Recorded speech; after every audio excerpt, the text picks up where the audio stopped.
했습니다.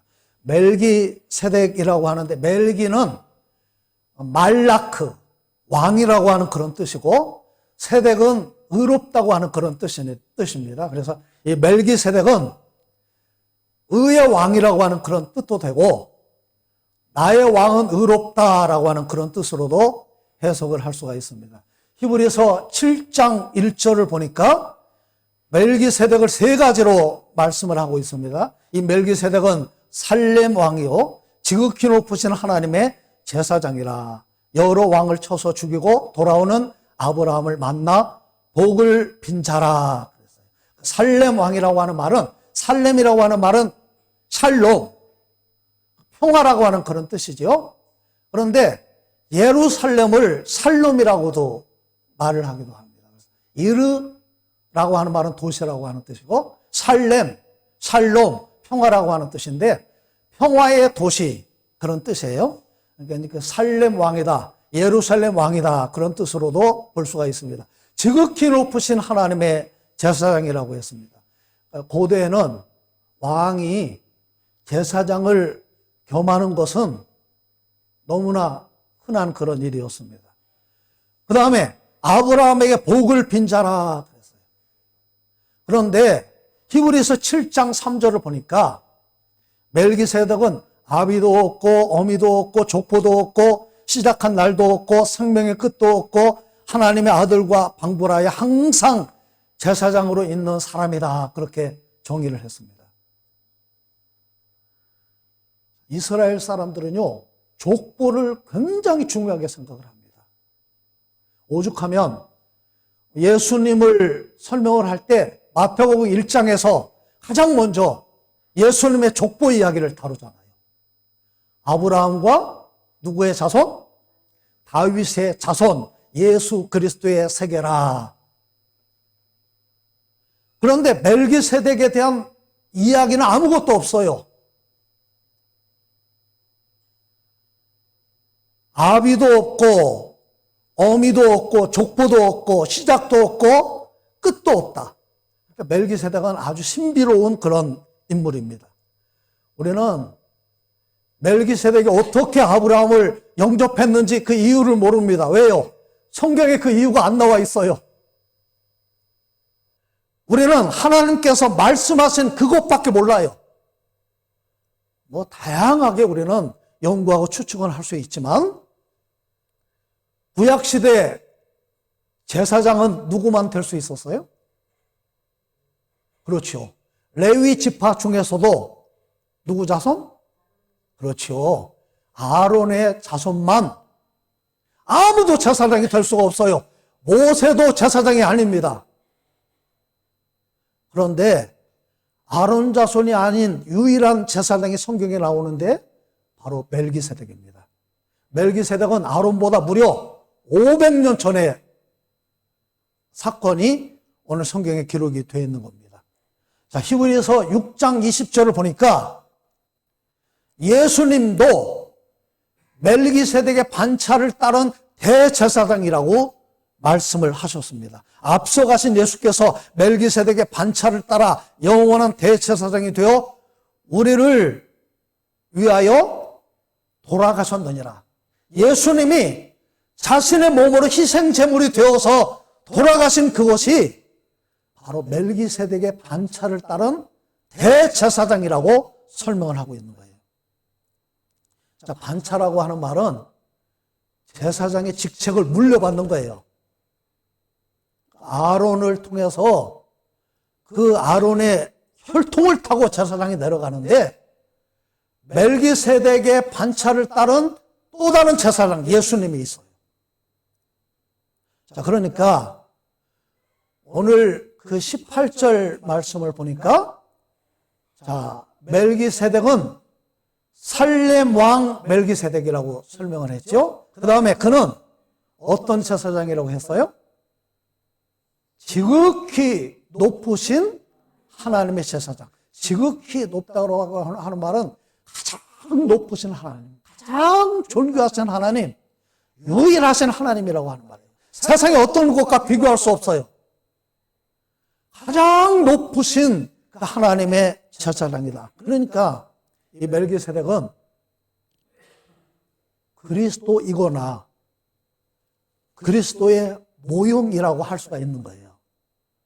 족보도 없고 출처도 모르는데 창세기 14장에 지극히 높으신 하나님의 제사장이라고 멜기세덱을 말씀을 하고 있죠. 그래서 오늘 말씀을 잘 보면 왜 그를 그리스도의 모형이라고 하는지 그 의미가 분명해집니다. 우리 18절 말씀을 함께 읽겠습니다. 시작. 살렘왕 멜기세덱이 떡과 포도주를 가지고 나왔으니 그는 지극히 높으신 하나님의 제사장이었더라. 여러분 보세요. 멜기세덱은 승리하고 돌아오는 아브라함에게 떡과 포도주를 대접을 했습니다. 전쟁에서 이렇게 지치고 상처받고 굉장히 힘들었겠죠. 아주 공고하게 그렇게 돌아오는데 멜기세덱이 아브라함에게 쉽게 말하면 떡을 대접을 하고 먹을 것을 대접을 하고 포도주로 마실 것을 대접을 하면서 잔치를 베풀었다는 거예요. 바로 예수님이 우리를 위해서 항상 잔치를 베풀어 주시는 그런 분이신 것을 믿으시길 바랍니다.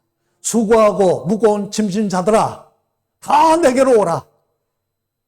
우리 주님은 우리를 초청하십니다. 내가 너희를 쉬게 하리라. 예수 안에 참된 쉼이 있는 것을 저와 여러분들이 붙잡으시기를 바랍니다. 하나님은 아브라함에게 고향 친척 아비 집을 떠나 내가 내게 지시할 땅으로 가라 그랬어요. 근데 자연스럽게 그 가나안 땅으로 갔으니까 그 땅은 떠났죠. 아버지가 그 도중에 세상을 떠났어요.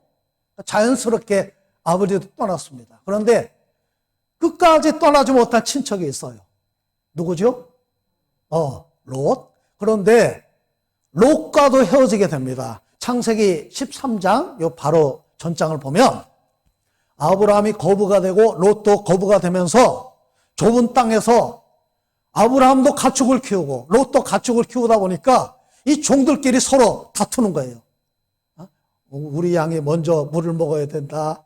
우리 소가 좋은 풀을 뜯어 먹어야 된다. 서로 경쟁하고 서로 싸우게 되었다는 거예요. 그래서 그것 때문에 아브라함과 롯이 헤어지게 됩니다. 사람이요, 자기 이권이 걸린 문제는 부모 자식도 없습니다. 형제도 없어요. 이번에 뉴스 보니까 2살 때 아이들 놔두고 집 나가서 재혼을 한 어머니가 몇 년 만에 나타났다고요? 50 몇 년?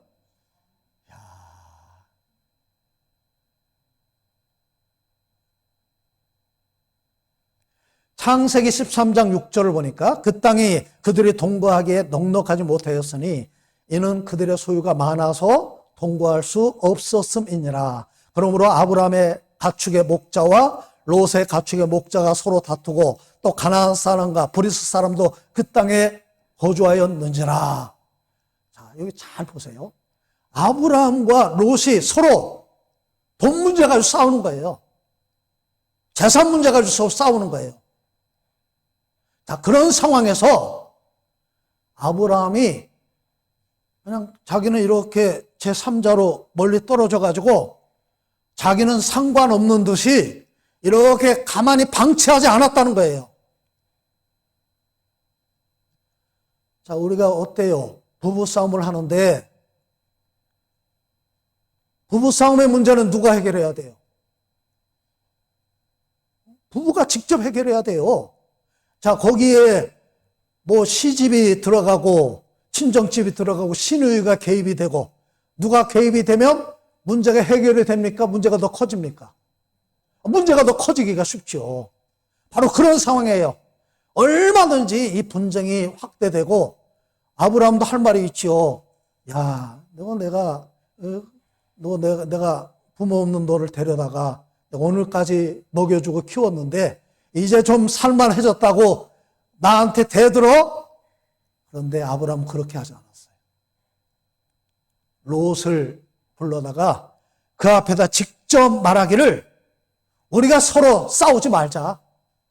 딱 본질적인 문제를 딱 터치를 합니다. 자, 그리고 더 중요한 것은 아브라함이 양보를 해요. 자, 그 문제는 두 사람이 함께 있는 한 그 문제는 해결이 안 돼요.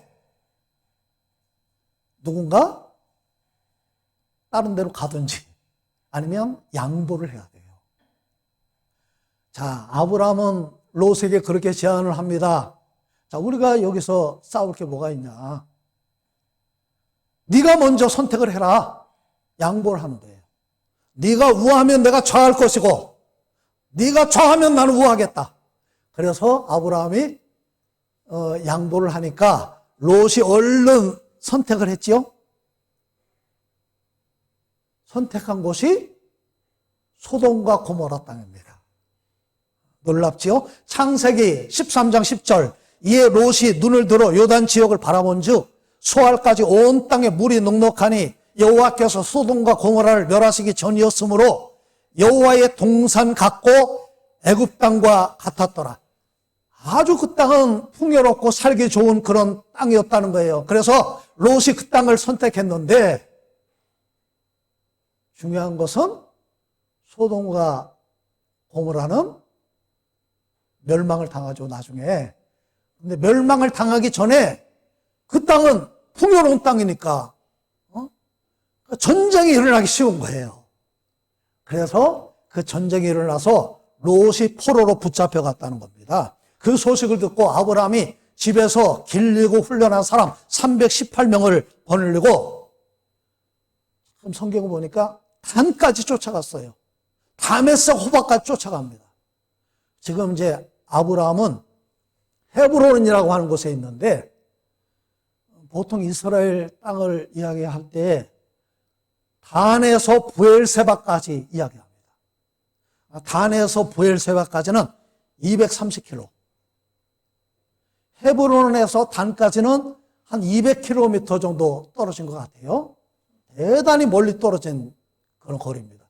그 거리를 아브라함이 추격을 해서 그돌라오멜과 그 연합군을 격파를 하고 전리품을 되찾아왔다는 거예요.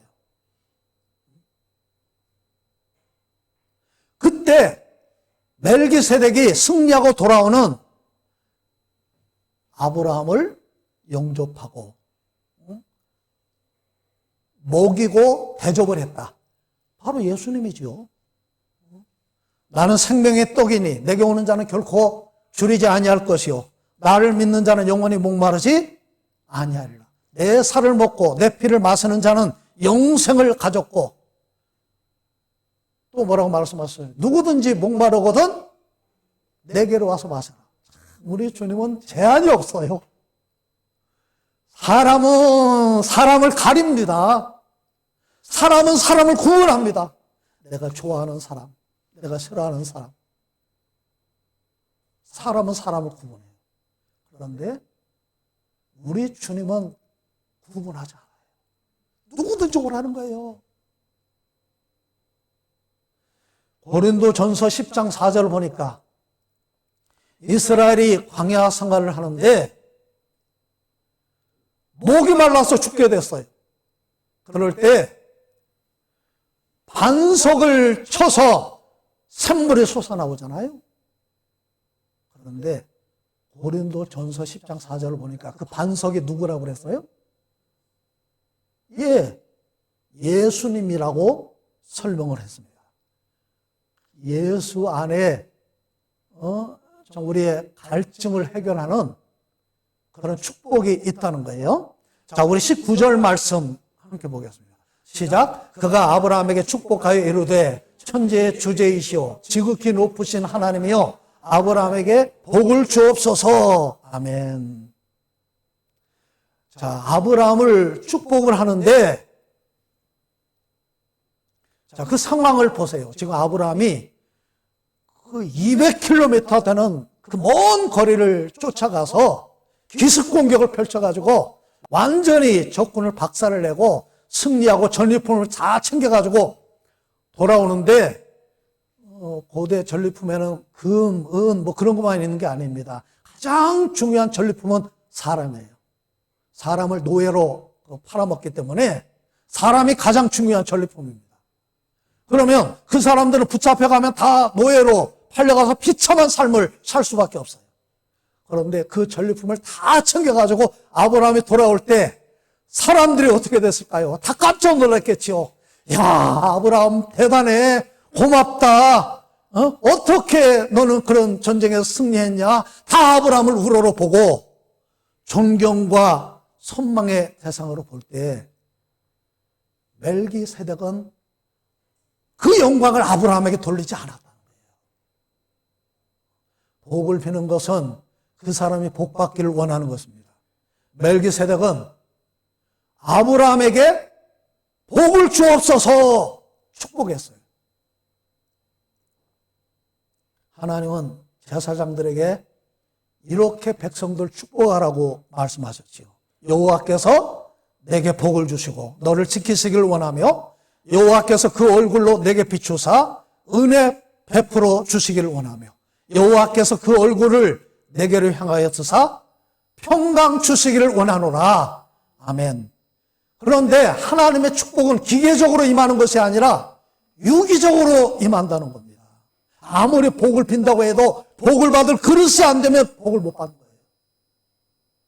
복을 주옵소서, 복을 주옵소서, 복을 비는 것도 중요하지만 더 중요한 것은 하나님 앞에 바로 서는 거예요. 모세는 죽기 전에 신명기서를 기록을 했습니다. 신명기에 신자, 우리는 납신자라고도 하고 원숭이 신자라고도 얘기하는데 그 신자가 우리 오장로님 한문을 잘 하시니까 잘 아시겠죠? 그 신자가 다시 신자예요. 거듭할 신, 다시 신. 무슨 말이냐면 죽기 전에 이스라엘 백성들에게 거듭해서 내가 명령하는 말씀이라는 거예요. 그래서 신명기서에 아주 중요한 단어가 뭐냐면 잊어버릴까 봐 두렵다는 거예요. 모세는 이제 자기의 걸어온 삶을 돌아보면서 하나님 앞에 갈 때가 됐는데 이 남아있는 이 백성들이 하나님을 잊어버릴까 두렵다. 그래서 이 신명기서를 기록을 했습니다. 여러분, 설교 시간이 들리지 않는 사람에게는 지겹고 맨날 재미없는 말 맨날 목사하는 것처럼 보이겠지만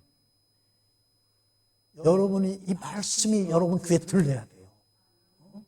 이 말씀이 생명의 양식이 되고 내 갈 길을 밝혀주는 인생의 등불이 된다는 거예요. 주의 말씀은 내 발에 등이요 내 길에 빛이니이다. 예, 여러분 이 말씀을 잘 들으시기를 주님의 이름으로 축복합니다. 예, 이 멜기세덱이 먼저 아브라함이 자만하지 않도록 하나님이 어떤 하나님인가를 깨우쳐 주었다는 거예요. 19절에 말씀했죠. 하나님은 어떤 하나님이에요? 천지의 주제, 온 천지를 주관하시는 주인이신 하나님, 지극히 높으신 하나님, 높으신 하나님, 어떤 것과 비교할 수 없는 최고의 하나님, 아브라함에게 복을 주옵소서. 우리 20절 말씀 읽겠습니다. 시작. 너희 대적을 내 손에 붙이신 지극히 높으신 하나님을 찬송할지로다 하며 아브라함이 그 얻은 것에서 10분의 1을 멜기세덱에게 주었더라.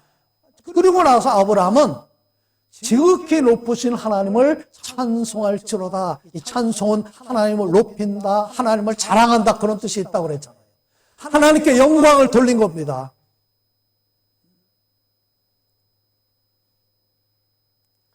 그러니까 이 멜기세덱이 지금 야, 네가 이렇게 승리하고 돌아온 거는 네가 잘나서, 네가 잘해서 이렇게 승리하고 돌아온 거 아니야.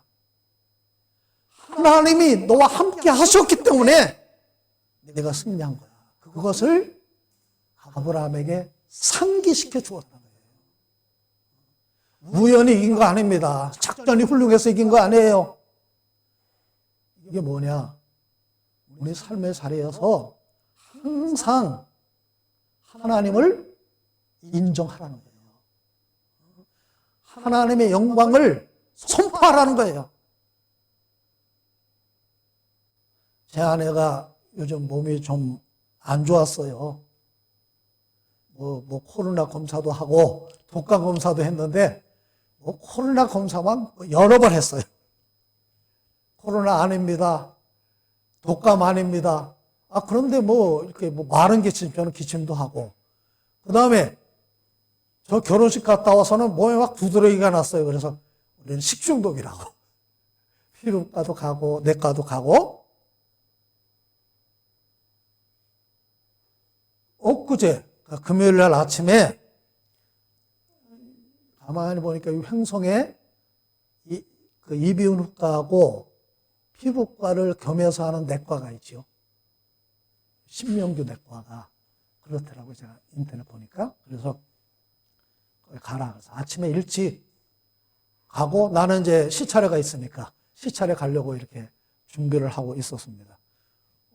그리고 이제 가려고 출발하려고 하는데 전화가 왔어요.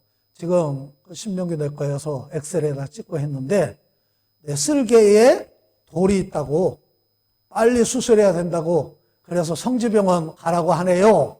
그래서 제가 그럼 가자 그러고 나가는 길이니까 태워다 주고 저는 시차를 갔는데 또 전화가 온 거예요.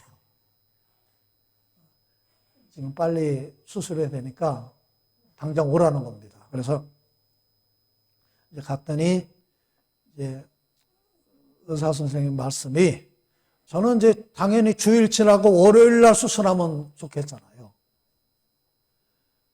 그런데 그 의사 선생님 말씀이 지금 아픈데 며칠 동안 계속 아프게 고생할 필요가 뭐가 있냐. 더 악화되면 악화되지 좋아지지 않을 텐데 빨리 수술하는 게 낫다. 그 말씀이 맞죠. 그래서 어쩔 수 없이 그날 갔다가 그날 수술을 했어요. 갑자기 수술을 했어요. 제가 우리 정 목사님 사모님에게도 말씀을 못 드렸는데. 그래서 수술은 잘 해서 쓸개에 이런 작은 돌 4개가 있더라고요. 이제 건강하게 회복되도록 여러분 기도해 주시기를 바랍니다.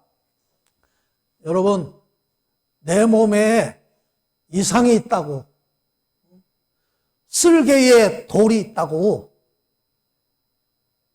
하나님은 재수 없는 하나님이에요? 아니에요. 갑자기 어려운 일이 있다고 나와 상관없는 하나님입니까? 하나님이 나와 관계없어요? 우리가 하루하루 살아가는 것이 하나님의 은혜인 줄로 믿습니다. 천지를 주관하시고 다스리시는 그 하나님 앞에 우리는 감사할 것밖에 없어요. 범사의 하나님을 인정하는 것과 그렇지 않은 것이 별 차이가 없는 것처럼 보이지만 그렇지 않다는 거예요. 그것을 상기시켜주는 것과 그냥 넘어가는 것은 결정적으로 차이가 있는데 그것 때문에 내가 넘어질 수도 있고 겸손히 하나님의 은혜 앞에 엎드려서 하나님이 주시는 더 큰 복을 받을 수도 있다는 겁니다. 응?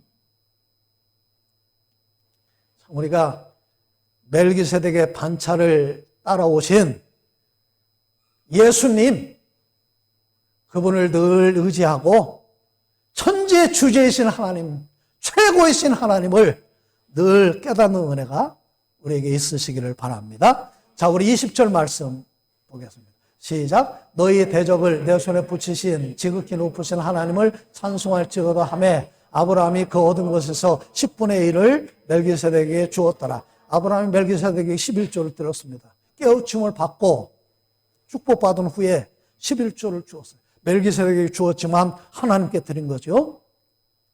그러니까 이것은 멜기세덱이 아브라함에게 야, 네가 잘나서 이거 승리한 거 아니고 하나님이 내 대적을 너에게 붙여주시고 너에게 승리하게 하셨어. 그것을 아브라함이 공감을 하고 인정을 했다는 거예요. 그 전쟁에 대한 주권이 하나님의 손 안에 있었다고 하는 것을 아브라함이 인정을 한 겁니다. 나와 함께 하시고 나를 지켜주시고 나에게 승리를 주신 하나님 감사합니다. 11조를 드린 거예요.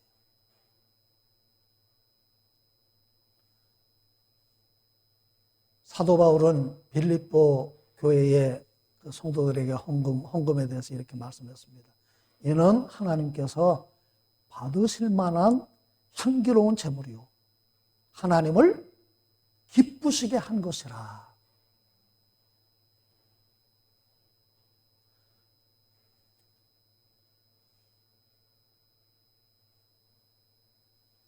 저는 우리 교회 모든 성도들이 다 하나님 앞에 11조를 드릴 수 있기를 간절히 바랍니다.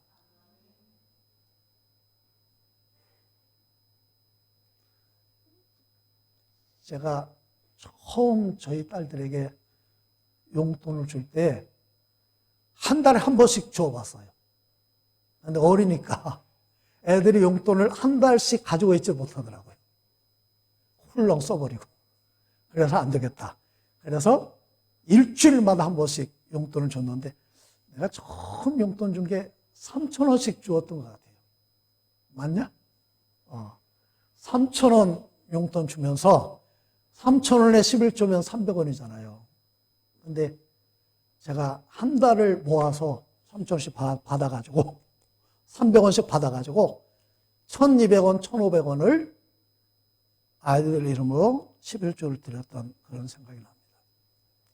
그 창세기 4장 4절, 5절 말씀에 보면 이런 말씀이 있습니다. 여호와께서 여러분 잘 들어보세요. 아벨과 그 제물은 연락하셨으나 가인과 그 제물은 연락하지 아니하신지라. 하나님이 무엇을 연락하셨다고요? 그렇죠. 아벨이 드린 제물? 아니요. 아벨과 그 제물을 하나님 받으셨어요. 무엇을 받지 않으셨어요? 가인과 가인이 드린 제물을 받지 아니하셨어요. 이게 무슨 말이냐면 제물 자체가 그 사람의 정성이고 인격이고 믿음이라고 하는 말입니다. 우리가 귀한 분에게 선물을 드릴 때 참 어렵잖아요. 고르는 것도 어렵고. 그런데 중요한 것은 정성이 거기 담겨 있어야 돼요. 쉽게 말해서 자식이 부모에게 선물을 드리는데 부모는 그 자식의 형편을 알아요. 그러면 내 형편에 맞게 정성이 그 안에 담겨져 있으면 부모는 그게 기쁜 거예요.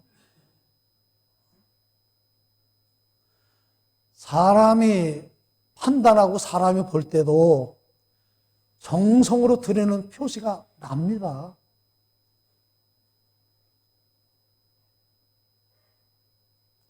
자, 우리 21절 말씀 보겠습니다. 시작. 소돔 왕이 아브라함에게 이르되 사람은 내게 보내고 물품은 내게 가져라. 이게 이제 이 말은 소돔 왕이 아브라함에게 한 말이죠. 자, 승자는 전리품을 차지할 권리가 있어요. 너 당연히 전리품 가지는데 사람은 나에게 보내줘. 그런데 아브라함은 소돔 왕에게 고백을 했어요. 22절 보세요. 시작. 아브라함이 소돔 왕에게 이르되 천지의 주제이시오 지극히 높으신 하나님 여호와께 내가 손을 들어 맹세하노니. 예. 자, 아브라함은 그 소돔 왕 앞에서 하나님을 고백한 거예요. 어떤 하나님? 예. 똑같은 하나님. 천지의 주제 지극히 높으신 하나님을 고백을 했습니다. 내가 그 하나님을 알기 때문에 23절, 24절 시작. 네 말이 내가 아브라함에게 치부하게 하였다 할까하여 내게 속한 것은 실한 오락이나 돌매은 한 가락 내가 가지지 아니하리라. 예, 24절. 오직 젊은이들이 먹은 것과 나와 동행한 아내들과 에스골과 마물의 분깃을 제할지니 그들이 그 분깃을 가질 것이니라. 예, 이게 아브라함의 신앙 고백이 여기 있는 거예요. 내가 내 이익을 내가 취하지 않겠다. 이 전쟁의 영광을 하나님 받으셔야 된다는 거죠. 우리가 내 삶에 함께 하시는 천지의 주제이신 하나님, 가장 존귀하시고 가장 높으신 하나님을 인정하고 그 하나님께 영광 돌리는 삶을 저도 그렇게 살기 원하고 이 자리에 계신 모든 여러분들이 그런 삶을 사시기를 주님의 이름으로 축복합니다.